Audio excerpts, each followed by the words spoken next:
My name is Amina Poricanin, and I am joined today by one of the attorneys at Poricanin Law, Charlotte Rafus, to do a presentation on the LHCSA change of ownership process. Hopefully, you are a LHCSA or an aspiring LHCSA. If you are not, if you are in another industry, this might be boring for you. So, just a heads up, this is a bit of a niche and limited presentation. Okay, so with that, just some housekeeping items. We have the pleasure, based on the list of folks who signed up, of representing and working with a number of you, but whether or not you are a client of the firm, please do not misconstrue anything that we say today as advice or information for your particular situation, especially once Charlotte gets into the regulatory pieces of this. You will see that there are many permeations and minefields about where this could go. So always consult either us as your attorneys or another attorney that you may be working with for advice that is specific to your circumstances. Nothing is going to be privileged. We do encourage conversation and questions. Put them into the chat whenever you wish, but we will try to keep the questions until the end, all right? But nothing we say should be construed, again, as advice for your situation, nor should it be construed as privileged information. So if there's something sensitive, um, if you are in Alexa now and the owner has died and you haven't reported it, do not admit things like this on a recorded chat webinar. All right, so just a heads up on those housekeeping items. So what we're going to talk about today, we have the agenda here for you.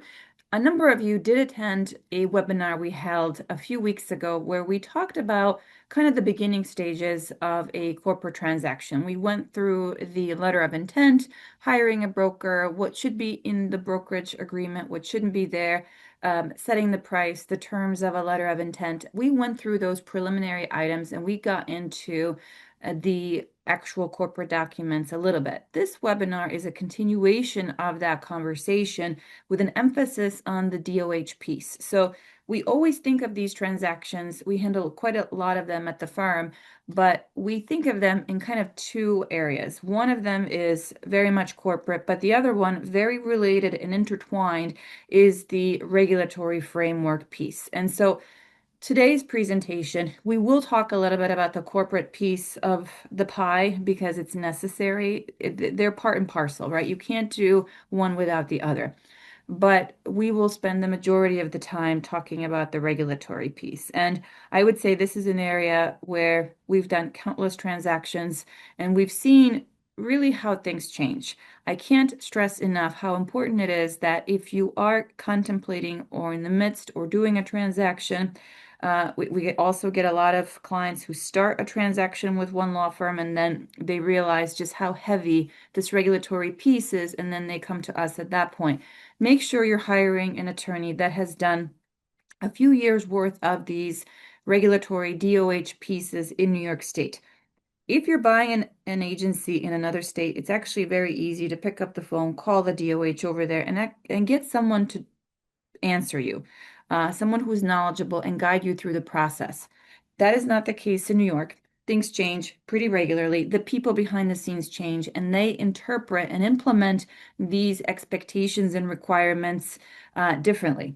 So things change, and it is important to work with an attorney who knows the people at the DOH, who's done this for a few years and has seen the patterns, seen the changes, and appreciates the nuances of those changes. So just a little plug to be very careful when you're selecting your counsel for the transaction.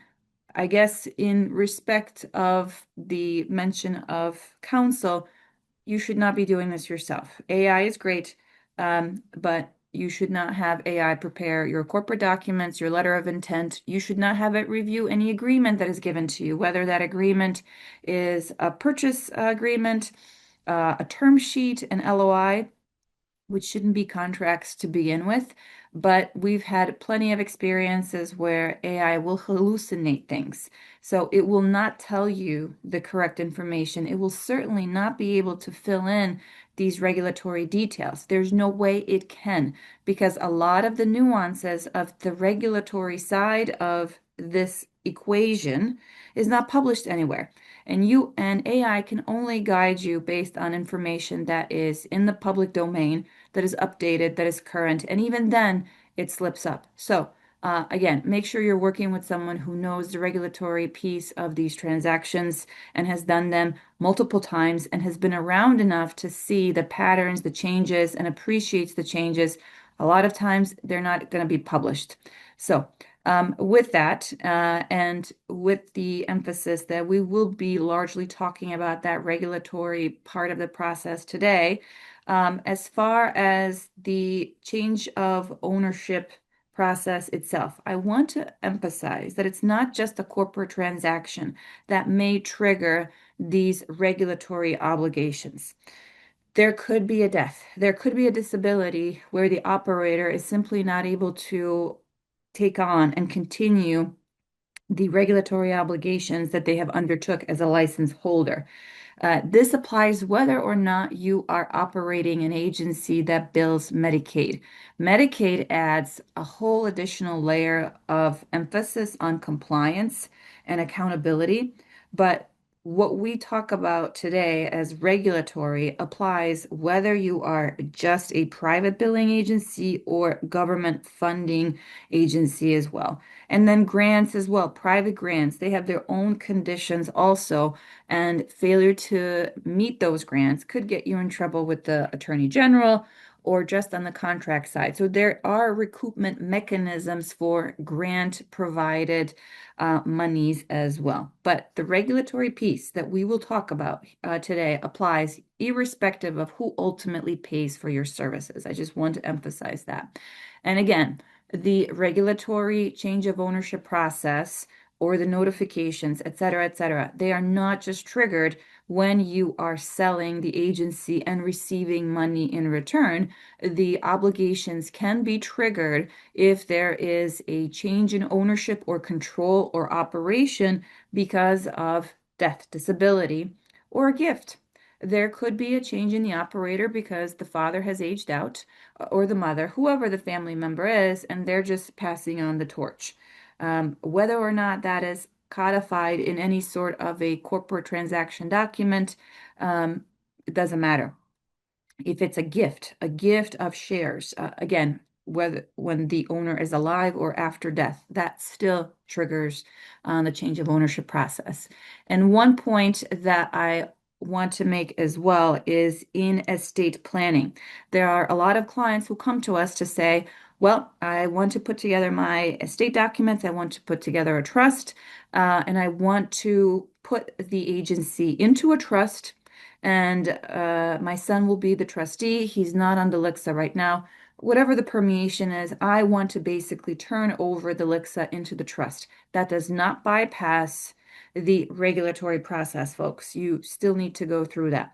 Similarly, if you have multiple complicated corporate structures, there's a holding company, there's a subsidiary, etc. These are all new owners, right? That does not bypass the regulatory process either. So, I guess if you don't want to remember all of these different nuances, do remember this. Call your lawyer before you are considering any sort of a change, whether it is documented or not. So that's the middle bullet point. And then last but not least, I just want to talk about the types of corporate transactions that we will touch on today before we turn over to the regulatory piece. We'll talk about asset and stock or membership interest purchase transactions. There are other types of corporate transactions. There could be a joint venture or some sort of an arrangement that is less than an actual transfer, asset, stock, or membership interest purchase. So just keep in mind, we're limiting our conversation today on the corporate side to these two structures, but there could be other structures by which interests are transferred to another entity or through which someone else gains control over the operations of the business, like a management agreement, right? A plain old services agreement. Okay, I want to talk initially about asset purchase and transfers. So there's a lot of misconception about the two differences, and I've tried to keep this very, very simple, plain language. I did not start out as a corporate attorney. I started out as a labor attorney, became a regulatory attorney, and then kind of fell into this piece as well. So I appreciate that these terms can be a bit confusing. So here is my best layman's term description of the differences between the two types of transaction. So, in an asset purchase or transfer transaction, the buyer is typically already licensed. The biggest asset that someone has in LHCSA is the license itself. So, if someone is coming in and structuring the sale or the purchase as an asset purchase, they're not really looking or needing the license itself. They probably already have the license. What they're looking to purchase is patience, and that's a taboo word, right? But that's how folks in the industry say it. We just want to buy the patience or the contracts or the labor, which people cannot be sold either, right? But in an asset purchase, the business itself with the license is not the core asset that is being purchased. Perhaps the territory of the license, because the buyer may not have that region or county on their license, but they already have a business, right? So what they're looking to acquire are all of the things under that license they're looking to buy, such as the patients, such as the employees, the contracts and the rates, maybe the territory.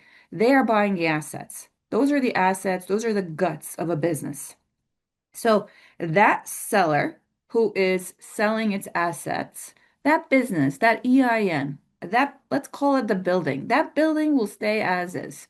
That will continue to exist after they sell their assets. So, as the name suggests, in an asset purchase, it's a transfer of assets or acquisition to another entity. Now, the seller stays intact. Their EIN, for all tax purposes, is there. It's on the books. It doesn't go away. But everything under or in that building is moving over.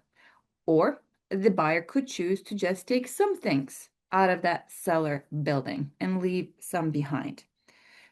The buyers prefer an asset purchase if they don't need a license, because there is this notion that they can pick and choose what they will buy and leave behind.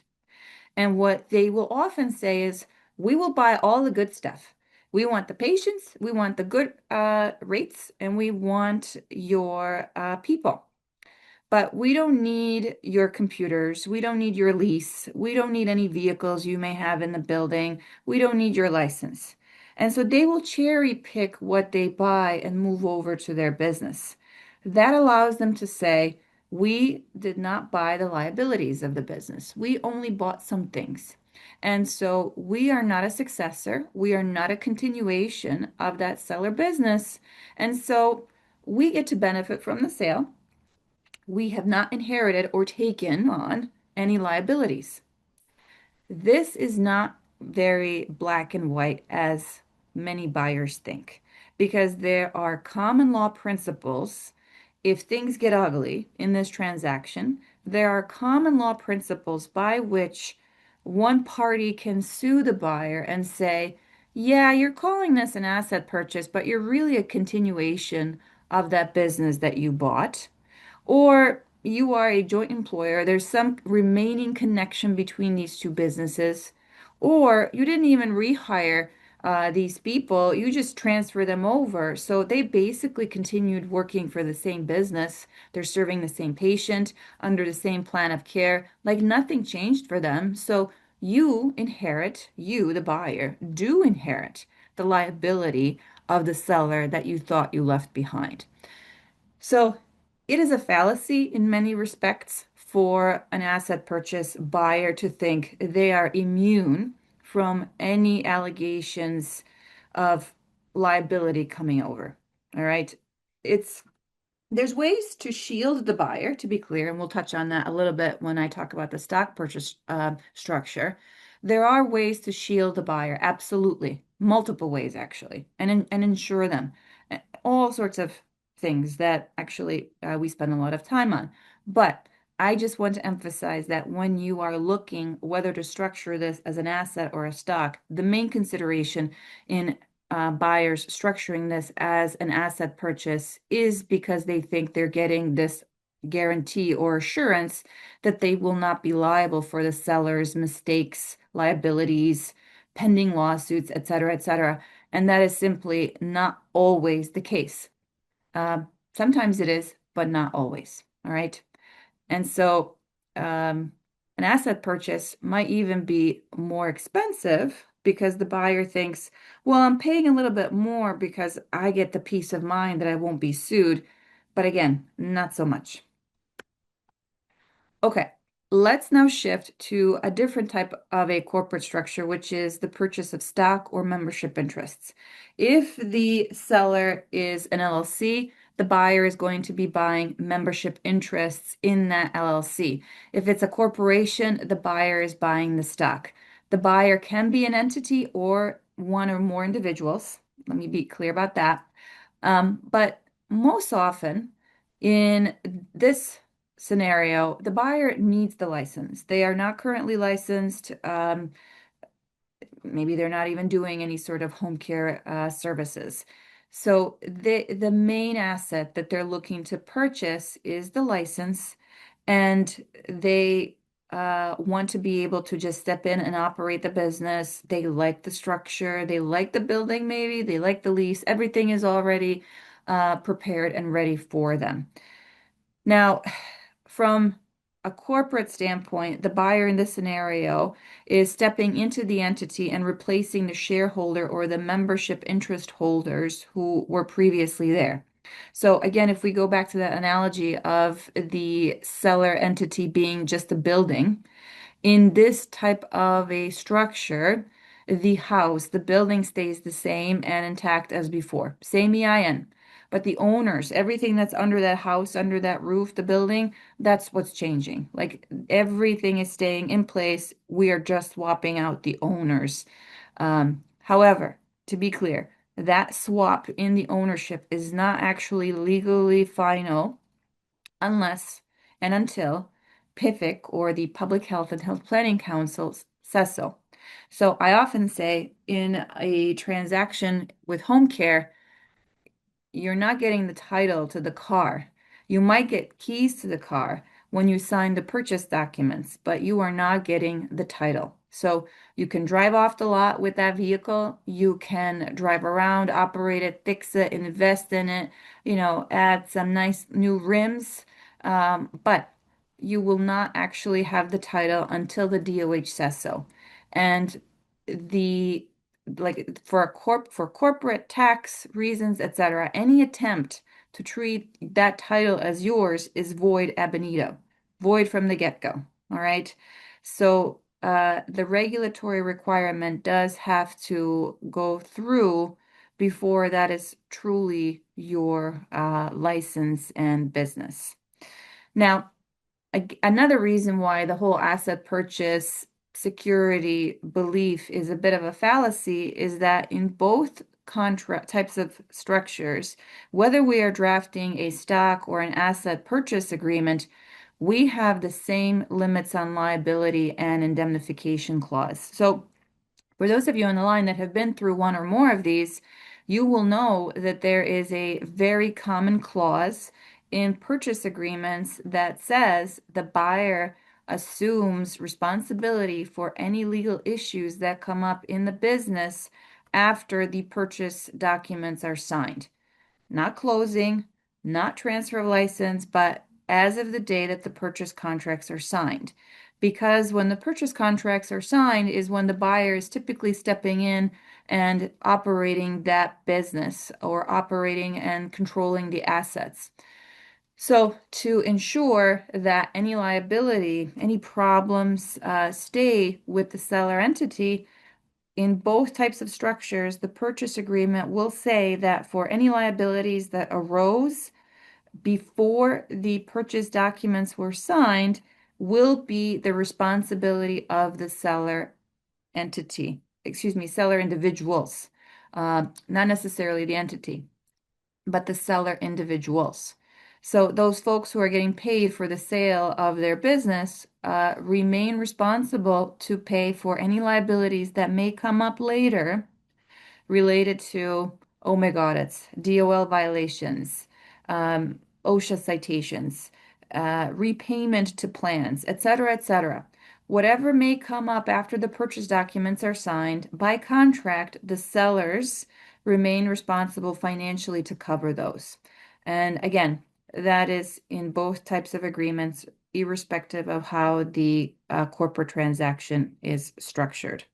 And as I said, there may be insurances to protect the seller, tail coverage, but you have to review the terms of that policy correctly because, as we all know, insurance has more exceptions than coverage. So do not think that you are necessarily getting and buying a policy that will cover every possible thing. Wage and hours is typically excluded, fraud. So if there's a False Claims Act violation or investigation, that may be excluded by tail coverage as well. So do look at those policies very carefully. Okay, and then with that, I will turn it over to Charlotte to kind of walk us through what I had set out at the beginning as the main part of today's webinar, and really a very important consideration for any of you who may be looking to either buy or sell an agency in New York State. Thank you, Amina. Hi, everyone. So, as Amina mentioned, what I'll be going over are the change of ownership applications and changes in general. So, the big idea is if you own a home care agency in New York, you can't just quietly sell it or change who's in charge. The Department of Health, the state needs to know, and typically in most circumstances, they need to approve it first.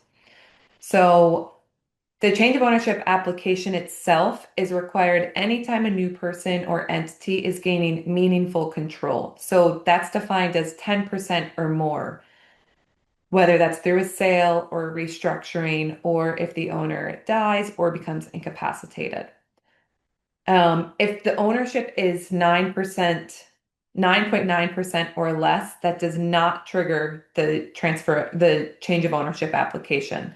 Instead, that's what we refer to as a courtesy notice to the Department of Health. That typically consists of a letter slash email where we provide them with the resolutions of the agency explaining the change that is happening. And we do those, I don't know, I mean, probably once a week. So those are again like 9.9% or less. It's just a quick notice to them, and that's really it. It's when you get over that threshold of the 10% that's where this full change of ownership application is triggered. As Amin had also mentioned, a transfer by gift counts just as much as a sale. So there, the consideration that's paid is irrelevant. It's the shift in control that matters there. And And Charlotte, I just want to jump in and illustrate how the Department of Health changes its mind about these things. So there was a period of time where they were saying that if there's a 9.9% transfer to multiple people, there was no need to notify the DOH and go through this process. But the overarching interpretation that they have gone back to is that in the aggregate, if there is more than 9.9% being transferred, it doesn't matter to how many people. You do have to go through this process with the DOH. yes, thank you for clarifying that because yes, it's always looked at in the cumulative. Um, and again, as Amin had also mentioned, whenever you're in doubt about which category you fall under, you contact us. You can also always call the Department of Health regional office before the transaction closes. They're pretty hard to get in contact with. We're probably much faster at answering, so you can ask us, but this is why we're doing this presentation.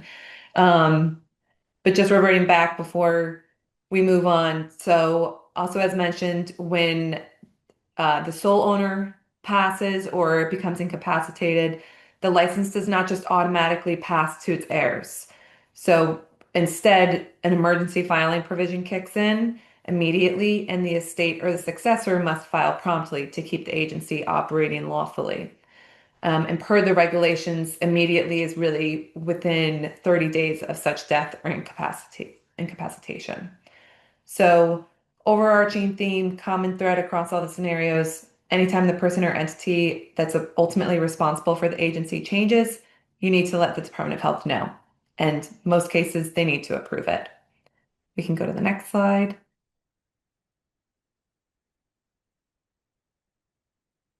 Thank you. So again, first bullet point, we've touched on that second one as well. Um, You need to know the Department of Health reviews not just the incoming buyer, but all the principals. So that's really every person who owns 10% of the more, 10% or more of the buying entity must submit to character and fitness review. So the Department of Health is really checking to see things like whether the buyer has a partner with a prior Medicaid exclusion, OIG sanction, or a criminal history, really things that would be detrimental to the deal. Um, this is the type of diligence that's required before executing a purchase agreement, whether that's asset purchase agreement or the stock purchase agreement.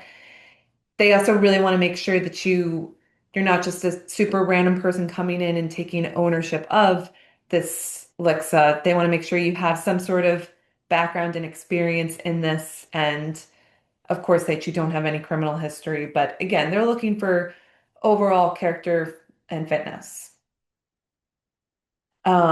Let's see, next bullet. We'll get into this. The Department of Health can impose conditions on their approval, whether that's operational or compliance requirements. Again, that's in a few slides.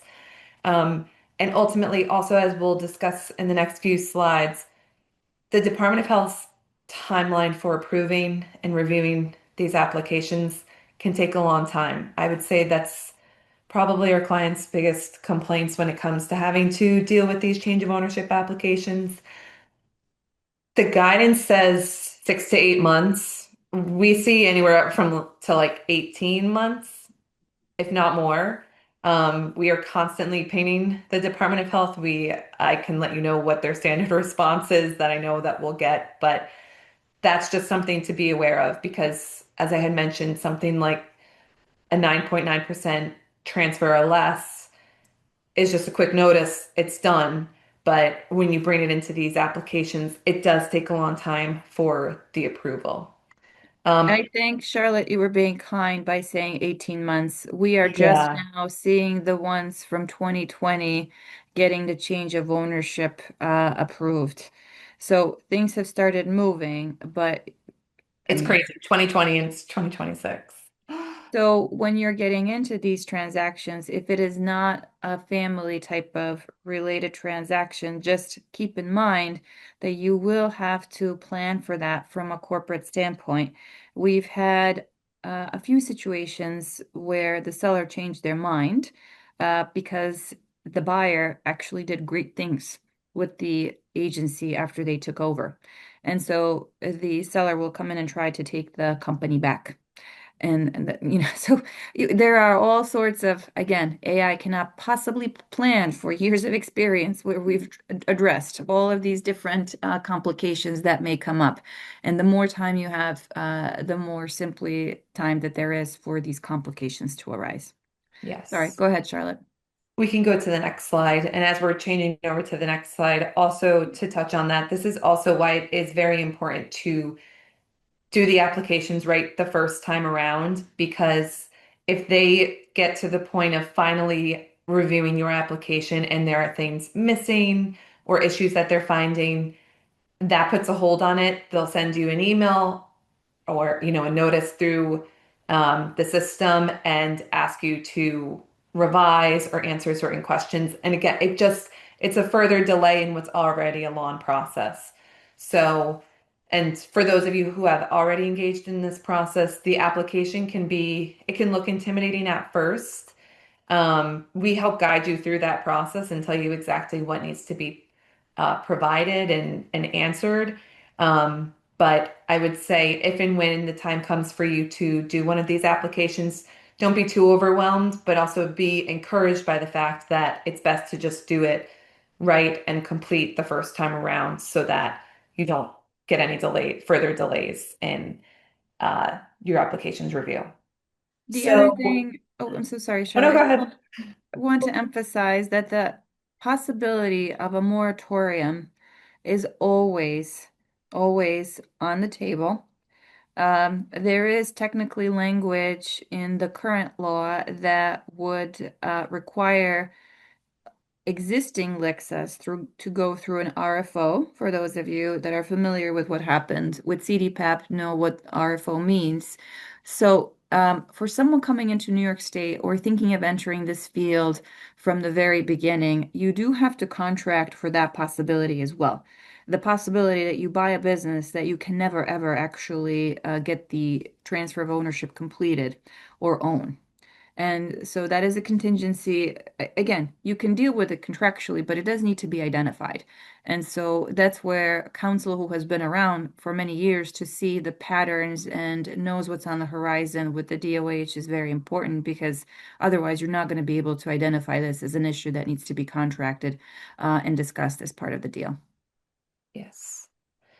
So, and uh, I think we also, I mean, talked about this in our last webinar when we were starting to get into this, but basically the ways that you go through this process, you can either apply to become licensed totally anew, or you can acquire the assets or the stock of Alexa and become the owners of that Alexa once the Department of Health authorizes that change.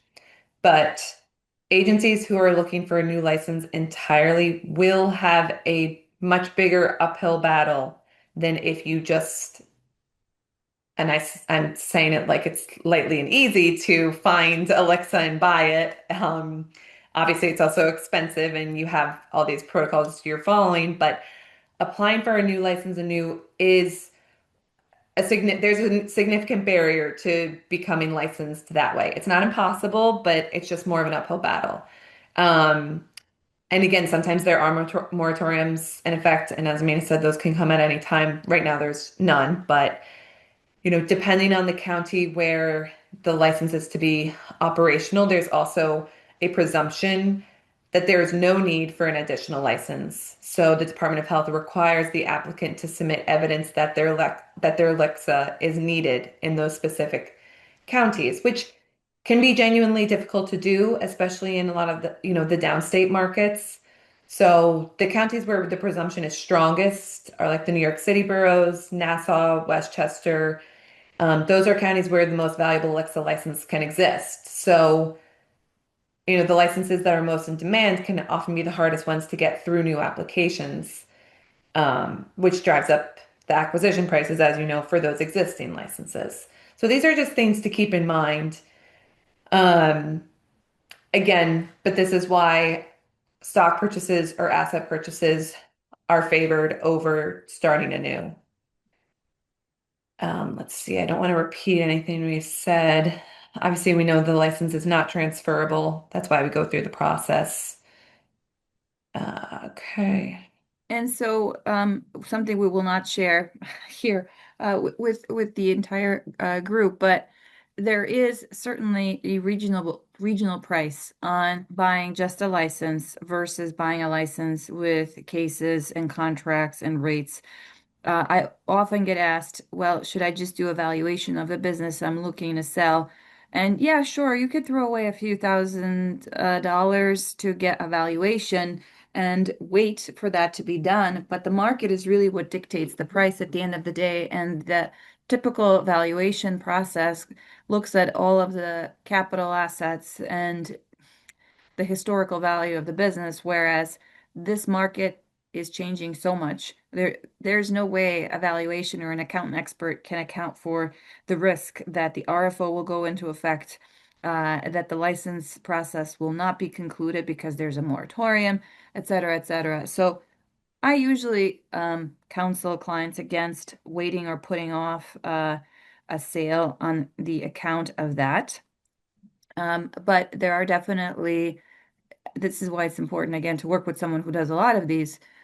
There is certainly a value based on the assets that you have. or don't have. There's also a value on just a shell, but buying a shell is also risky because that shell can be revoked by the state at any time. The state in the last 2 years has become extremely aggressive about shutting down inactive licenses. And so, unless there's at least one case, and it needs to be the appropriate type of case, on the license being serviced, a nurse is on the license and working, et cetera, you may be buying a shell and think that you're buying a business and something that can be transferred, but it can actually go away before you ever have an opportunity to get the management agreement approved. So, Yes, sorry, go ahead, Charlotte. all good points. And I like the input. We can move to the next slide. Okay. And this is where we'll do just a general overview of the application process itself. So the application itself has been published by the Department of Health. And uh, basically along, so it's you have the application and then there are multiple attachments that accompany that application. Those get submitted by you as the applicant, not us, but it's by you. You submit that electronically through the New York State Electronic Certificate of Need system. This is where, again, always ensuring that you're uploading the full and final application along with all of the attachments that you work on. Because as when the time comes, and as we'll note in the next few slides, there are a good amount of attachments that are required to be brought with that, and you don't want to, again, delay your application because you forgot to attach something or upload it. There is an application fee in the amount of $2,000 that's required to submit this. This is not refundable once the application has been acknowledged, even if the application is disapproved. So that's more incentive to do it right because that's a good amount of money. And again, as we noted, this last bullet, it could take anywhere from 6 to 8 months. That's the Department of Health's guidance. We told you the timeline of what's really realistic. And again, this is why it's good to have a realistic understanding of just how long these can take because you should build that into your transaction timeline. And just keeping this in mind when you're going through this process. We can go to the next one. So the Public Health and Health Planning Council meets bi-monthly, so that's a total of 6 meetings per year. When the department's review of your application is completed and recommendations have been provided for approval or disapproval, the application gets placed on the Public Health and Health Planning Council's agenda. If the application receives contingent approval from the council, then the applicant must submit a policy and procedures manual to the appropriate home care regional office for review. And once that is reviewed and found to be acceptable, the respective regional office will schedule a pre-opening survey. That's all down the road, but these are, to give you it's not just also submitting and it gets approved. There are steps that follow after, including these. So the regional office will then recommend the agency for licensure, and the Bureau of Home Care Licensure and Certification will issue a license to the agency. Um, in terms of the Public Health and Health Planning Council's meetings, so I was just at one of these. It was now a month ago, a little over a month ago. It was end of April. And there it seemed to be one of the first times that they addressed it. I think maybe they were a little bit frustrated by the lack of attendees who were there, whose applications were being approved. But they made it very clear that physical presence is required at these meetings if your application is being reviewed. You will be notified that your application is going to be reviewed ahead of time. Sometimes it might not be the notice that you want, but you will be notified, and it is imperative that either the applicant itself or a representative attends attends this meeting and is physically present. Because when I was there, there were multiple applicants who were asked questions about their application, and there were multiple applications that were denied purely because when they read aloud the home care agency applying for uh, the application before they even got into review. They said, it's so and so here. It was crickets, and they just denied it outright. I think that they would, I believe they said they were putting it on the next meeting, but again, you don't want to delay it by the time that it's finally come and you're on the schedule to be reviewed. So again, as mentioned too, the contingent approval is not final approval. The policy and procedures manual review and pre-opening survey must still be completed before the license is issued.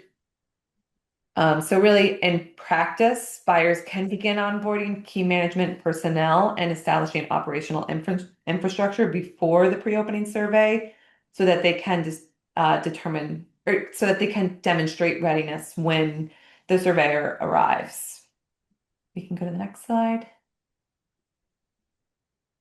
All right, so the application requirements itself, these are things that will be attached to the application itself, so accompany and need to be uploaded to the con system.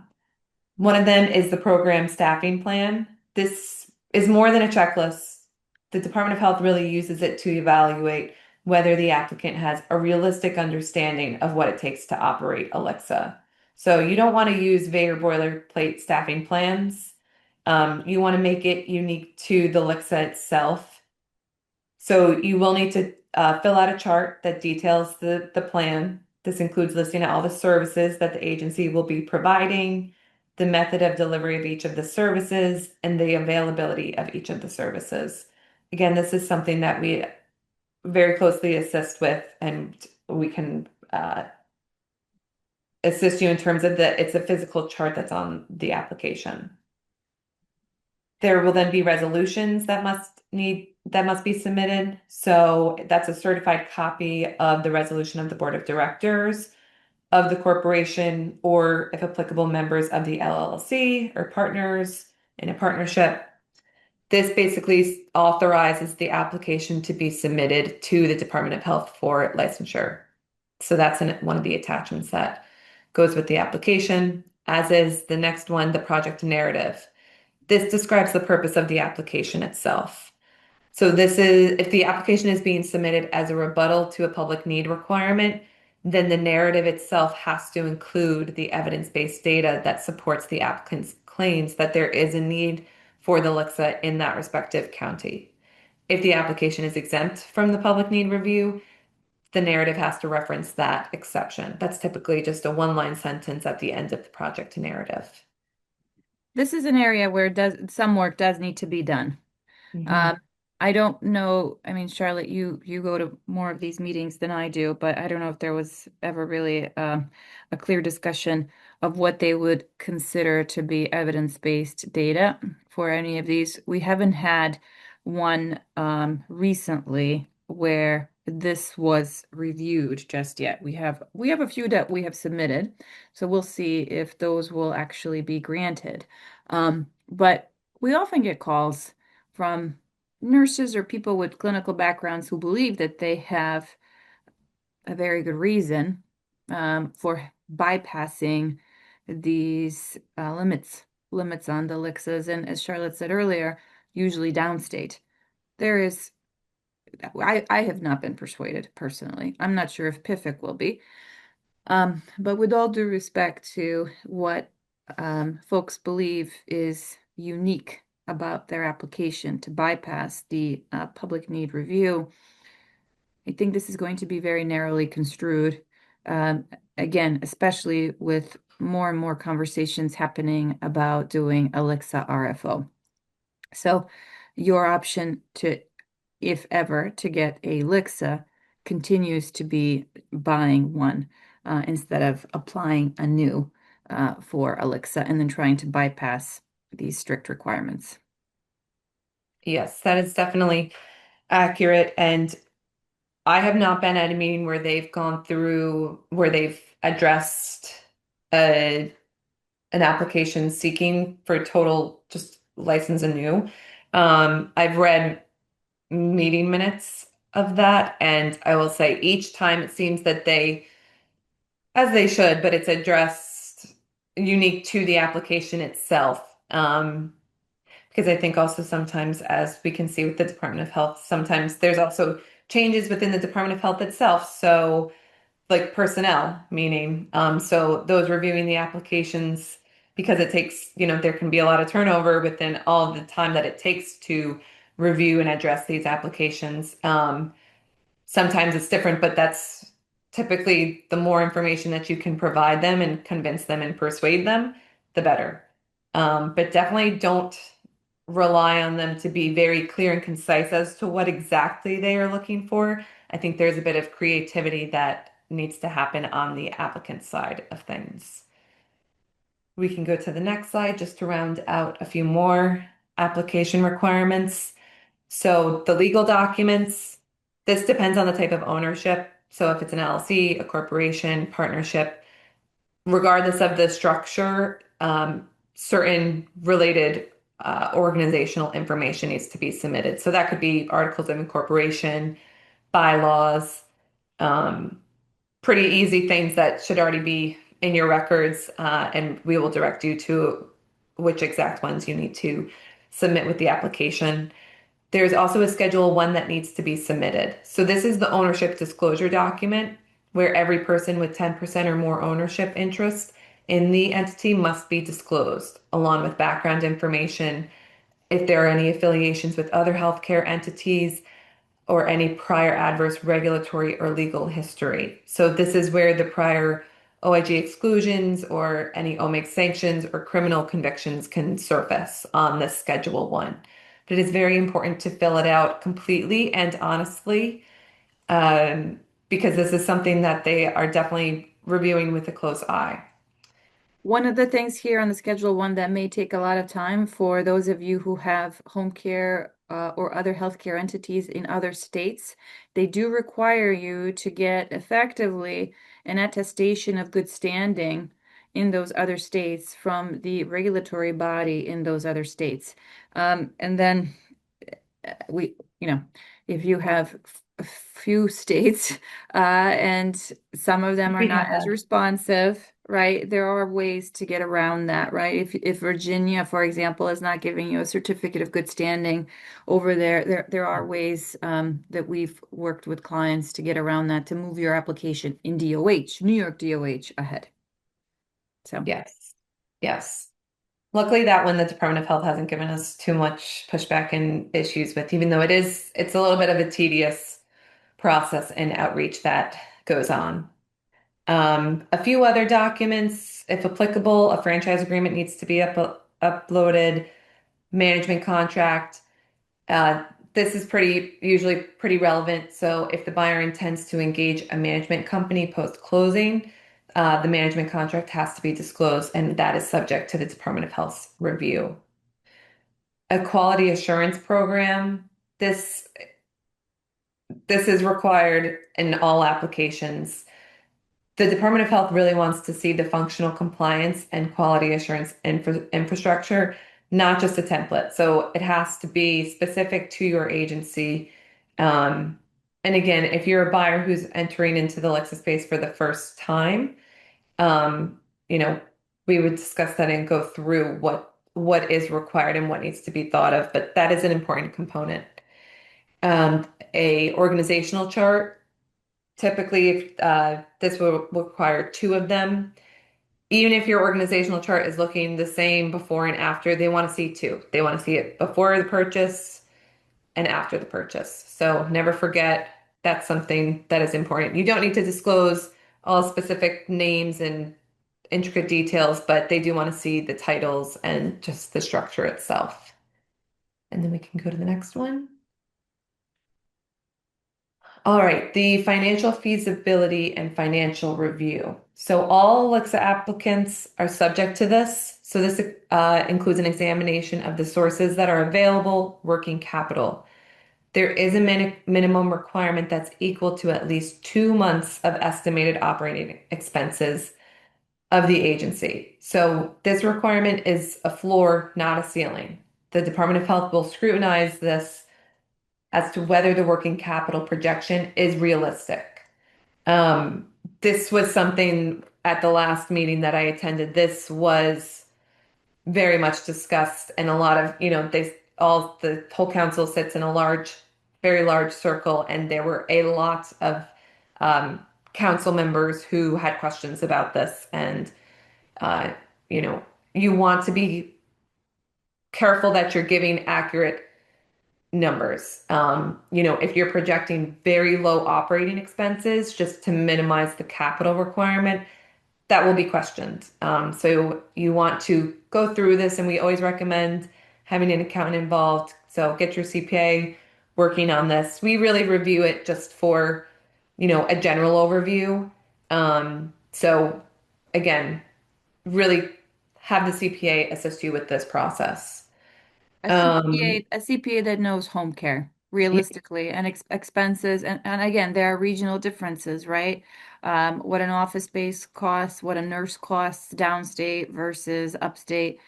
So we do get involved with some of this. If you have a quality CPA but may not know some of these industry specific things.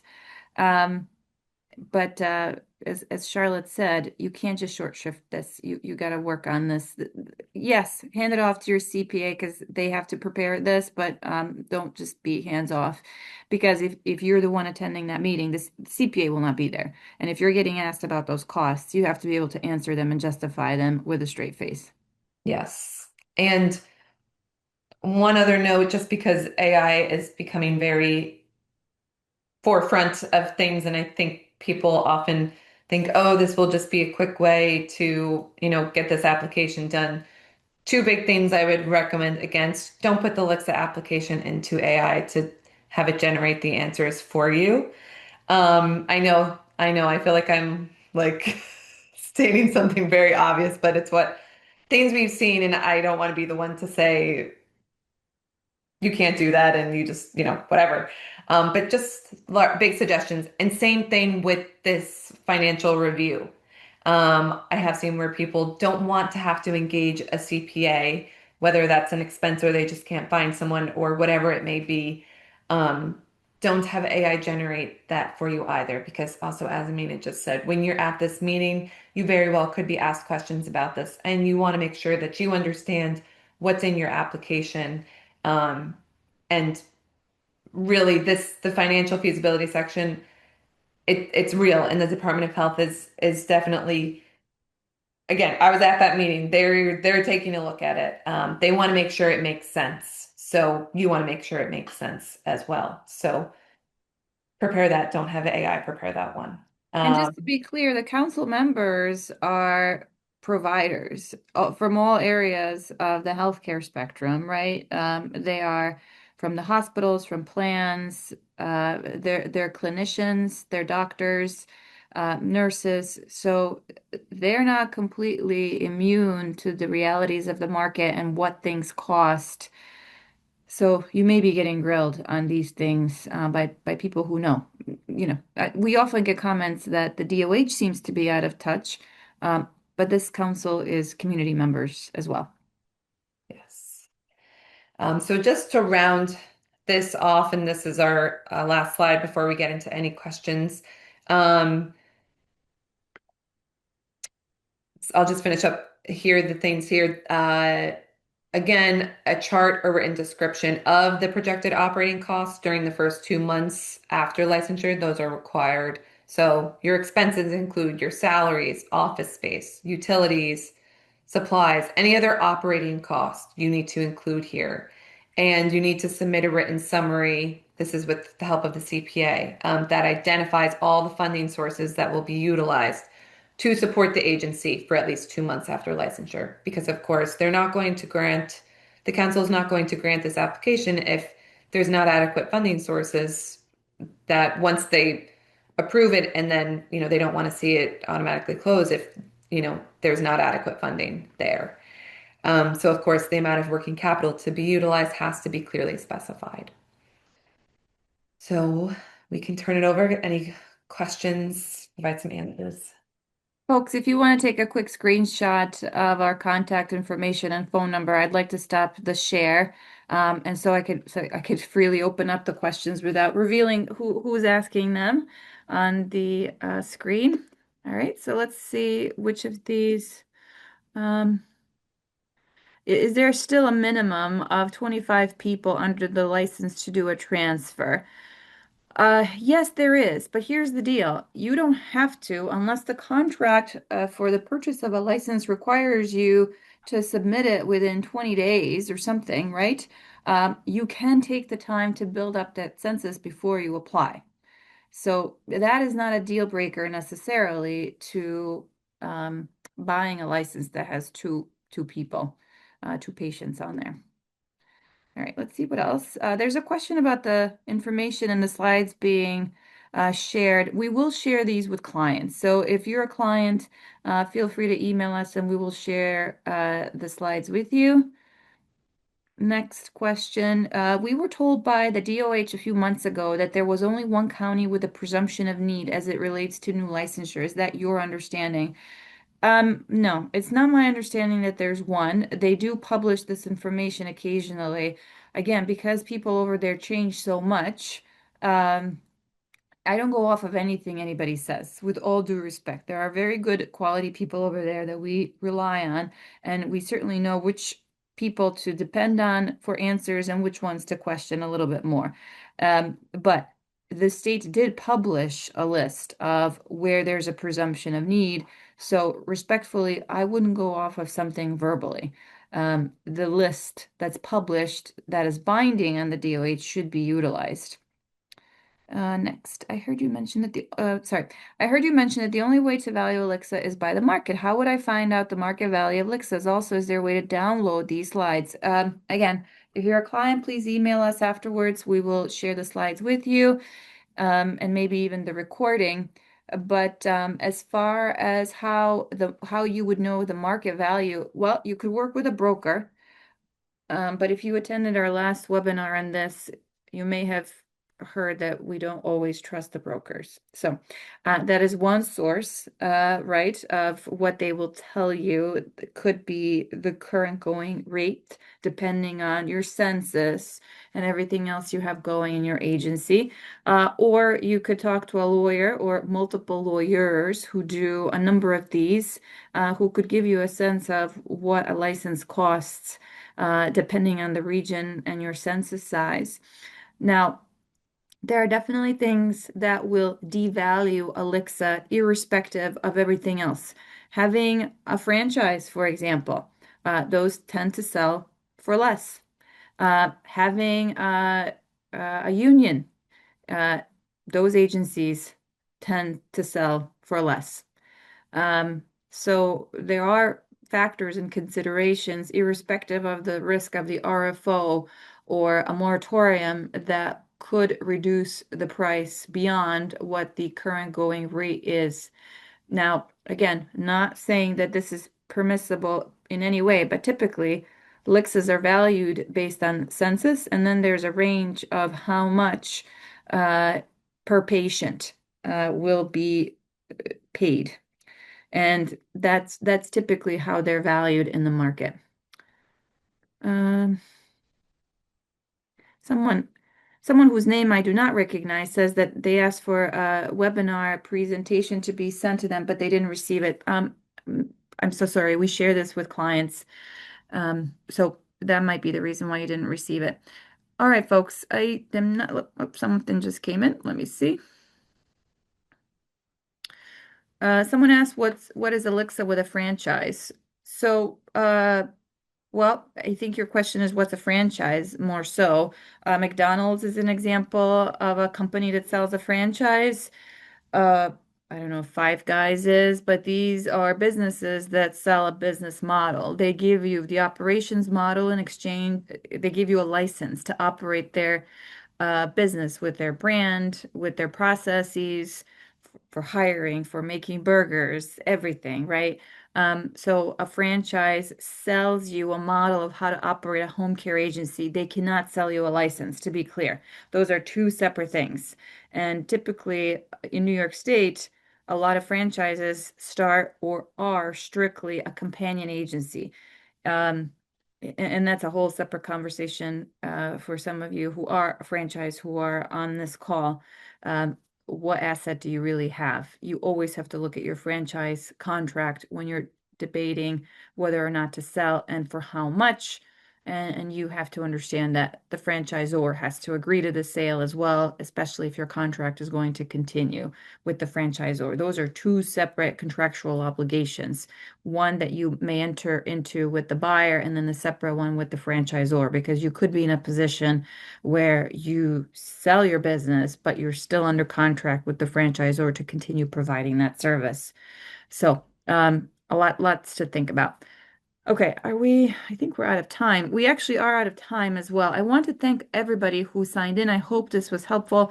If you do need the slides and you are a client of the firm, please reach out to us.